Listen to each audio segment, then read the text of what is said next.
We know a lot of you have questions about that brain-eating amoeba. We've been getting a lot of those questions on social media. I know you have, Stephen. Yeah, absolutely. People want to know just exactly what they should do and what exactly the risks are. So to help us get some answers to those questions, we have ABC 13 ToxDoc Dr. Noreen Khan-Mayberry joining us now this morning. Are you able to hear us, Dr. Noreen?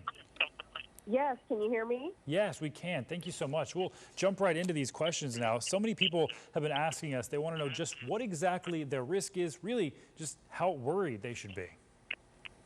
So the reason that I want people to be very, very cautious and worry is not because of the likelihood of them actually getting the Naegleria fowleri infection or the brain-eating amoeba, but it's because if you do happen to get it, the consequences are very severe and very few people survive.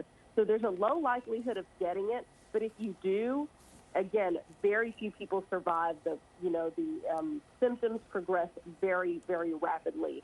And as you know, some people think that, well, if I'm not if I'm not getting into a pool or if I'm not jumping into fresh water, it's not that big of a deal. But again, you shouldn't be drinking it. You shouldn't be consuming it. You shouldn't be cooking with it. So people need to be aware and also make adjustments to how they're preparing meals as well, because they definitely don't want to be cooking with water. Some people think you can boil it out. But again, Naegleria fowleri is found in hot springs. That is very, very hot water. So it is viable in hot water. So don't think you can boil it out. Okay, so I know that was a question we were getting because often you get boil water advisories. So that's important to note. You cannot boil this water. Now, you said the symptoms happen very rapidly. What are some of those symptoms that people should be paying attention to or worried about?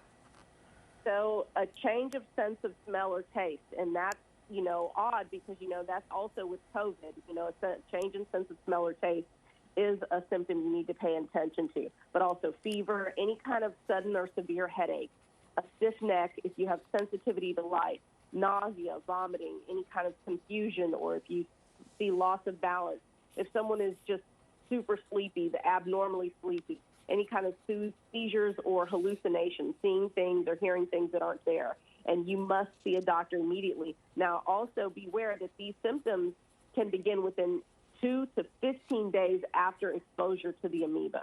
Okay, so that is why you really need to pay attention and not just, okay, well, we have this advisory for however long it is. Let's find out whether or not, let's just pay attention during the advisory, but pay attention after the advisory is lifted. Again, I'm not sure how long it's going to be there because it's going to be determined by whether or not they can actually say, okay, there's no more of this brain-eating amoeba in the water. But again, it's a do not use, not a boiled water advisory. Do not use means really do not use. I cannot emphasize that enough because the consequences are so severe. And as you can see, this poor 6-year-old boy who is now gone forever because of his exposure to this brain-eating amoeba. And it happens, all over the planet. Every single year people are exposed, and that is why, you have to be, take precautions, especially when it's known to be in your water supply. But I always advise people when they're going out into fresh waters, into warm waters, a lot of people love to jump into water. They don't hold their nose. But I'm big time into holding your nose, plugging up your nose when you jump into water, even in a regular pool, because, you're basically forcing that water into the, nasal cavities and giving them entryway into your brain. And so that is why you want to be very, very, very careful. And Dr. Noreen, you're pointing out the differences between a water boil order and a do not use order. So many people will wonder what they can do. So they cannot bathe. I saw you tweeting people should not be brushing their teeth with this water. What will this mean for people at home? Yeah, so that means that right now, if you're brushing your teeth, you need to use bottled water. Anything, if you're washing your face, you need to use bottled water. If you are, cleaning your ears, if you're taking a bath, you need to use bottled water. I would, save that, do the sponge baths now. I would avoid any kind of heavy kind of sporting or exercise activity so that you don't have to waste a lot of this water because you just don't need to use it, period. You don't need to be washing your hands in it. I mean, when they say do not use, do not use. And again, that is out of an abundance of caution, but the consequences are way too severe, and they come about so quickly. And once you actually see symptoms, generally speaking, it is too late. So that is why I want everyone to be precautious and be very careful. Do not make tea with this. Do not make coffee with it. A lot of people hear that and they just always think, oh, you can just boil out any kind of chemical or biological. But no, you cannot with this one, and you should not be consuming it.